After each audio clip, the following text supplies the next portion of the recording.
लग्नाची बेडी या मालिकेच्या आजच्या भागामध्ये आपण पाहणार आहोत. ऋतुजा सावीला विचारते की तुझी आई कुठे आहे. त्यावर सावी सांगते तिला एक फोन आला होता आणि त्यानंतर ती बाहेर गेली.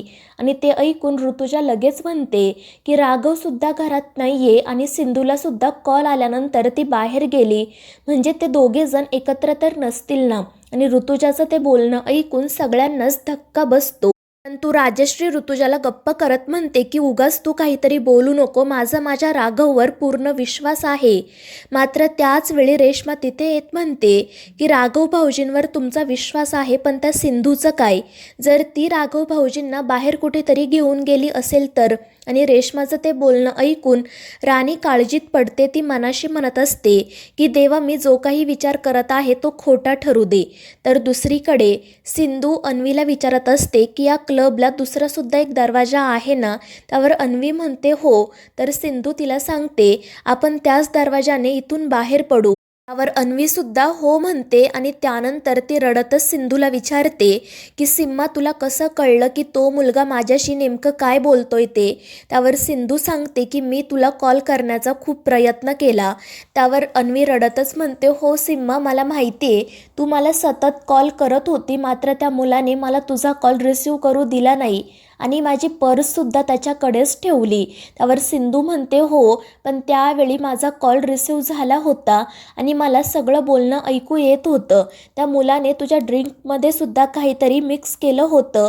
आणि ते ऐकून अन्वीला धक्काच बसतो. ती रडतच सिंधूचे आभार मानत म्हणते की सिम्मा, तू वेळेत इथे आली त्यामुळे मी वाचले, नाहीतर माझ्यासोबत काय झालं असतं ना याचा मी विचारही करू शकत नाही. त्यावर सिंधू म्हणते की अन्वी, आज मी इथे आले ते खरं आहे, पण इतर वेळी काय? तुझं रक्षण तुला स्वतःलाच करायला हवं आणि त्यासाठी तू स्ट्रॉंग हवं. त्यावर अन्वी रडतच हो म्हणते. तर सिंधू तिला समजावते की घरी सर्वजण तुला सांगत होते ना आज दिवाळीचं बाहेर पडू नको. घरचे जर आपल्याला काहीतरी सांगत आहेत म्हणजे त्यामागे नक्कीच काहीतरी कारण असणार ना. त्यावर अन्वी हो म्हणते. तर सिंधू तिला सांगते की यापुढे आपण कुठे जातोय, कोणत्या माणसांमध्ये जातोय, आपण तिथे काय खातोय पितोय, या सगळ्या गोष्टींकडे तुझं लक्ष असू दे. उगाच तू भावनेच्या भरात कोणत्याही गोष्टींच्या आहारी जाऊ नको. आणि त्यावर अन्वीसुद्धा हो म्हणते. मात्र त्यानंतर ती रडतच म्हणते की सिम्मा, आता माझं स्वप्न नाही पूर्ण होणार, मी मॉडेलिंग नाही करू शकणार. मात्र सिंधू तिला समजावते अन्वी, तुझं स्वप्न नक्की पूर्ण होणार, आम्ही सर्वजण तुझ्या सोबत आहोत. यापुढे जर तुला कशाची गरज असेल तर तू मला सांग. आणि त्यावर अन्वीसुद्धा हो म्हणते. तर दुसरीकडे राघव त्या क्लबची तपासणी करत असतो आणि त्याचवेळी अन्वीच्या पर्सचा धक्का लागून काही बॉटल्स खाली पडतात आणि त्यामुळे ती आणि सिंधू खूपच घाबरतात. तर राघव लगेच त्या दिशेने जाण्यासाठी निघतो. मात्र तो सिंधू आणि अन्वीपर्यंत पोहोचणार इतक्यात एक कॉन्स्टेबल तिथे येतो आणि त्याला सांगतो की आम्ही त्या ड्रग पेडलरला अटक केली आहे. त्यामुळे राघव तिकडे जाण्यासाठी निघतो. तर इकडे सिंधू आणि अन्वी संधी साधून क्लबमधून बाहेर पडतात. मात्र नेमकं राघवचं त्यांच्याकडे लक्ष जातं आणि तो त्यांचा पाठलाग करत येतो. तर सिंधू आणि अन्वी रस्त्याने पळत असतात आणि त्यानंतर एके ठिकाणी सिंधू अन्वीला दुसऱ्या रस्त्याने जायला सांगते आणि ती मात्र तिथेच थांबते. आणि त्याच वेळी राघव पाठीमागून येतो, सिंधूवर गन रोखतो आणि तिला थांबायला सांगतो. मात्र जेव्हा सिंधू पाठीमागे वळून बघते तेव्हा राघवला मोठा धक्का बसतो. तो सिंधूला विचारतो की तू इथे काय करते? त्यावर सिंधू सांगते की मी पार्टीसाठी आले होते. मात्र त्यावर राघव विश्वास ठेवत नाही. तो म्हणतो की सिंधू, हे काय बोलते तू?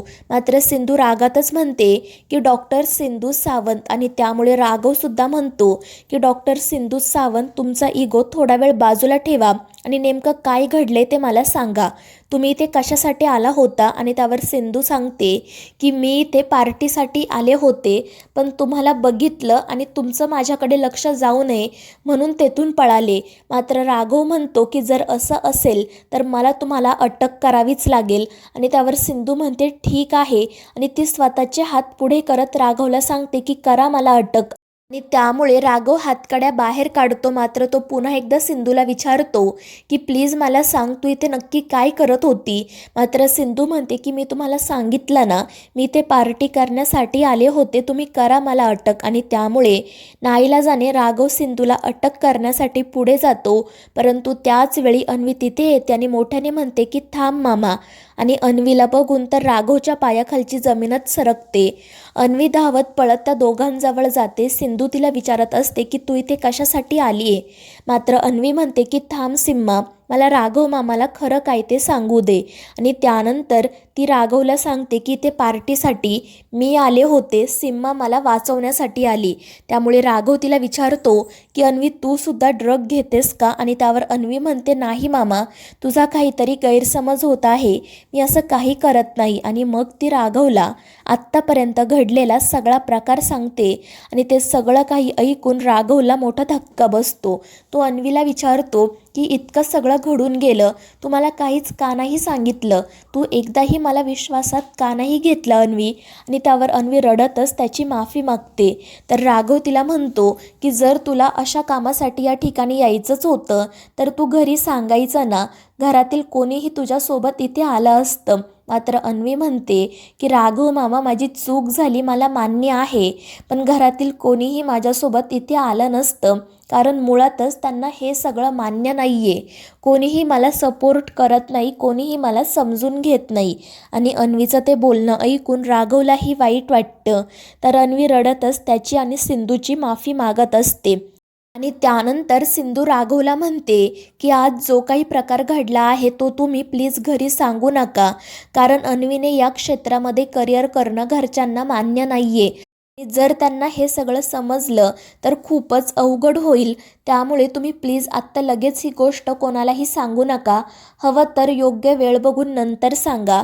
आणि त्यावर राघवसुद्धा म्हणतो ठीक आहे. तर सिंधू त्याच्याकडून तसं प्रॉमिस घेते.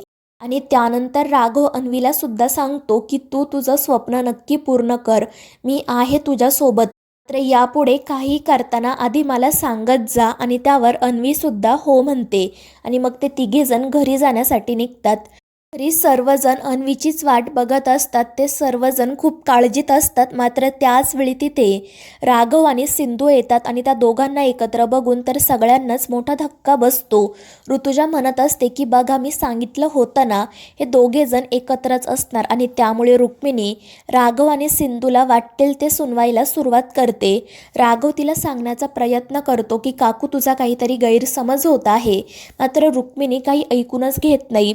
ती राघवला म्हणते की हेच संस्कार केले होते का आम्ही तुझ्यावर, असं वागताना तुझ्या मनात एकदाही राणीचा विचार आला नाही का. या मुलीवर तर आमचा विश्वास नाही आहे, पण तू असं वागशील असं आम्हाला वाटलं नव्हतं. तर राजश्रीसुद्धा म्हणत असते की राघव तू तर मला वचन दिलं होतं ना, मग असं वागताना तुला काहीच वाटलं नाही का रे. आणि त्यांचं ते सगळं बोलणं ऐकून राघव खूप चिडतो. आणि त्यानंतर तो म्हणतो की तुमचा काहीतरी गैरसमज होत आहे. आणि त्यानंतर सिंधू त्याला थांबवण्याचा प्रयत्न करते. मात्र राघव म्हणतो की डॉक्टर सिंधू, हे लोक तुम्हाला वाटेल ते बोलत आहे आणि तुम्ही ते सहन करण्याची खरंच काही गरज नाही. मी तुम्हाला दिलेला प्रॉमिस पाळू शकत नाही, मला यांना खरं काय आहे ते सांगावंच लागेल. तर मित्रांनो, या मालिकेच्या पुढील भागांमध्ये आपण पाहणार आहोत विनू रांगोळीवरून पाय घसरून पडतो, तर सिंधू पटकन त्याला सावरण्यासाठी जाते आणि त्यावेळी तिचा धक्का राणीला लागतो. त्यामुळे राणीच्या हातामध्ये असणारी उठण्याची वाटी वर उडते. मात्र सिंधू पटकन तिला पकडते. मात्र त्यामधील उठणं राघवच्या अंगावर पडते.